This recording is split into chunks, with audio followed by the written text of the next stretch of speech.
Hi, good afternoon.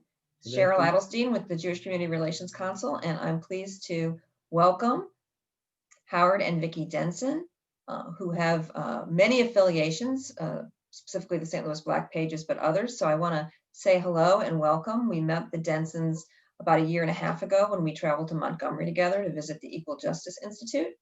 And they have graciously agreed to come and talk with us about how we can support Black-owned businesses and the challenges Black-owned businesses face here in our region. So Vickie and Howard, why don't you just briefly introduce yourselves? Go ahead.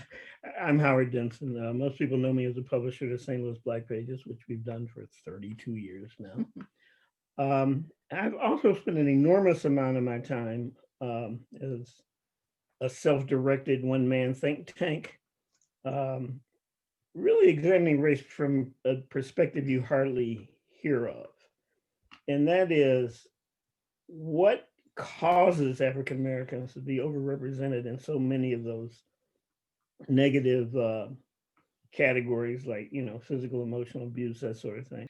And I'm Vickie Denson, and I'm a principal in the Black Pages. I salesperson. I entry. I mean, every aspect of the Black Pages. Of course, I touch and run the back office and support all Howard's efforts, and at the same time try to be be a grandmother to three three kids here in St. Louis that are very close to me, and I see them a lot. So Pages. Like you said, you've been working on the St. Louis Black Pages for 32 years. So what's the history of that? What changes have you seen over the years? How have you adapted that resource to the changing environment? Yeah, I'll take that one. well, there's a little history though. Yeah, which Well, is the history. well, the history of the Black Pages is we knew this the Cornell educated attorney who opened the Black Page, started the Black Pages here, and he had decided to open the Black Pages in two other cities, and he was moving, and he didn't want it to die here. We had volunteered with him and actually advertised with him in a business that we had at that time.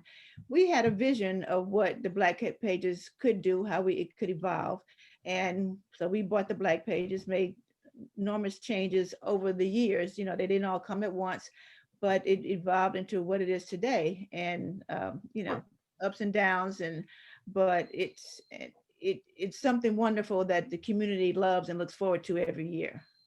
And we've helped hundreds, if not thousands, of businesses succeed, and we've watched an equal number fail. Yeah.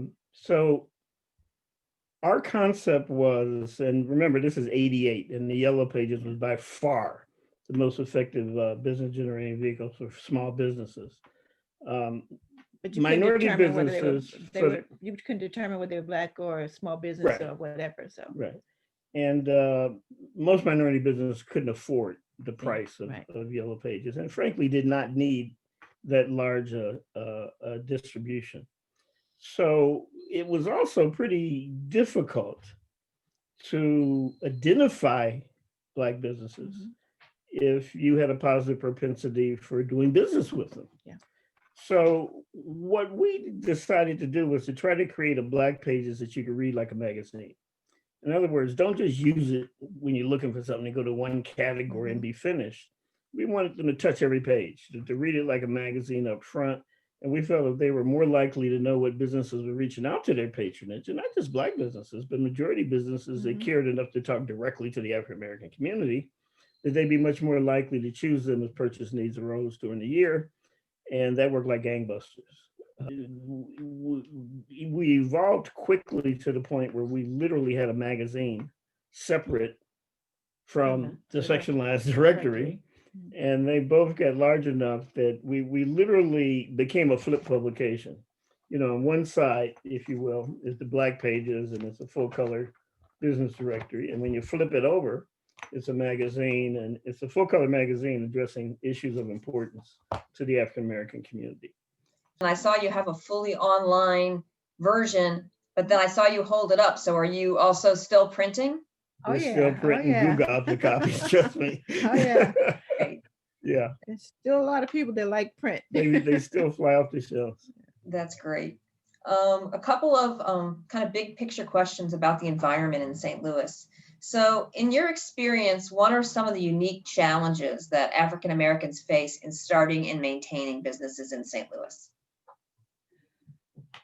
I think that one of the biggest ones is capital.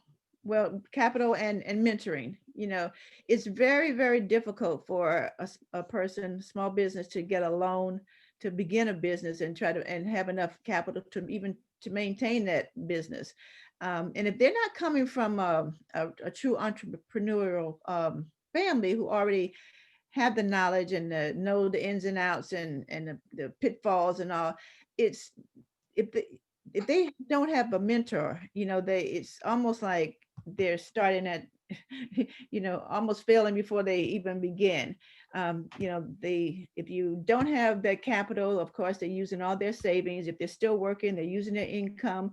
They maybe have family members that choose to invest in them, but many times that's just not enough. So it's a real struggle. Now, there's some that still make it, but it takes at least, you know, a couple years to try to even break even.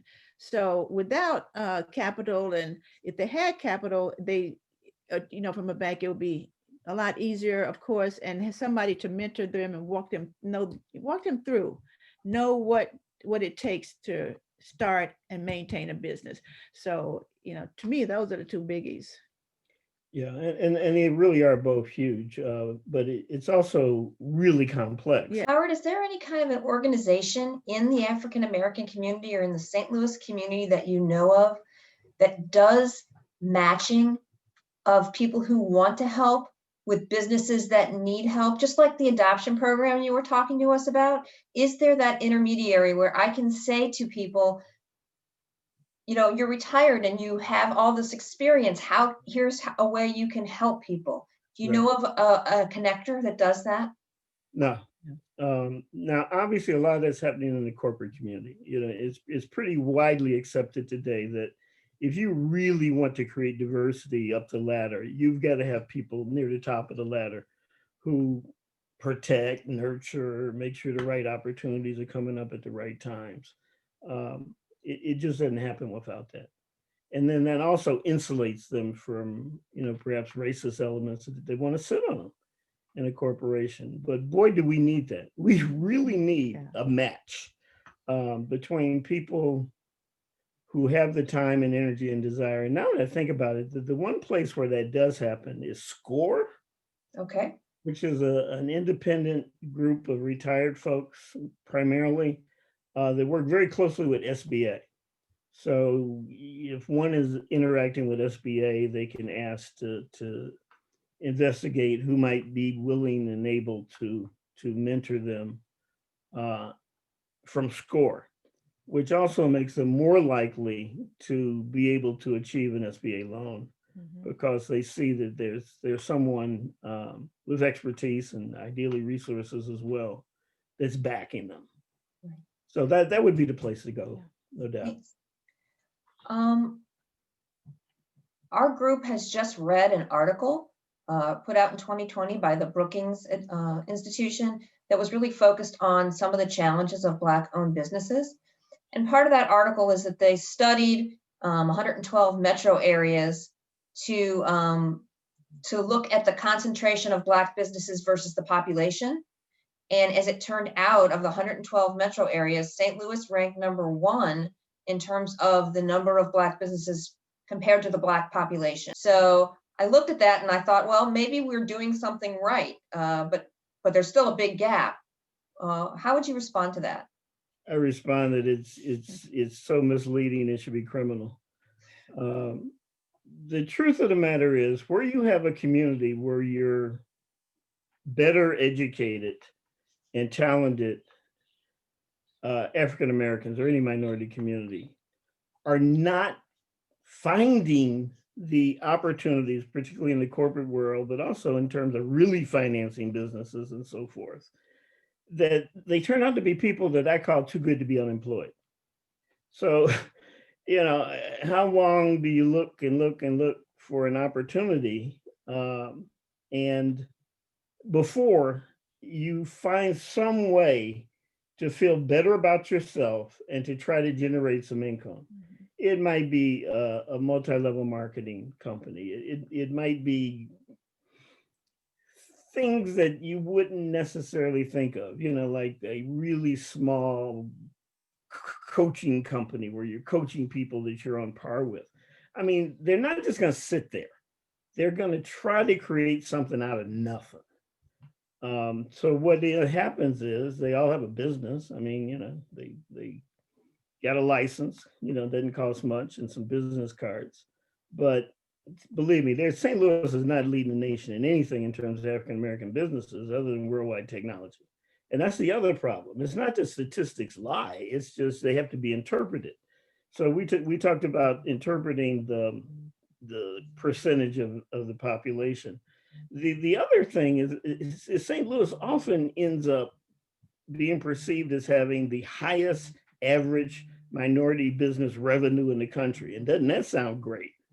Until you realize that like 80% of it's coming out of one company that just happens to by far by sales be the largest and probably the most profitable African American, well, perhaps not most profitable, maybe number two. Um, but worldwide technology distorts every average that comes out of St. Louis as it relates to African American business success. We appreciate your time so much today. I have one last question for you. Sure. And that is, what are some ways that the St. Louis community can support the Black-owned businesses that are here? Support. Okay, well, I think individually and otherwise, folk have to make a concerted effort to say, I'm going to reach out and find that Black-owned business. I'm going to support Black-owned businesses as much as I can, and actually do it. I mean, reach out and say, where is that Black business? Is there a business there that has a product or service that I'm looking for at this time?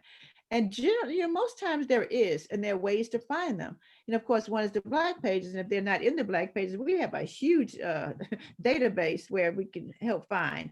But if people don't take it to heart and decide, I want to help a business stay in business by supporting them with my purchases, my income, or and not just use the same old businesses that they use that they know.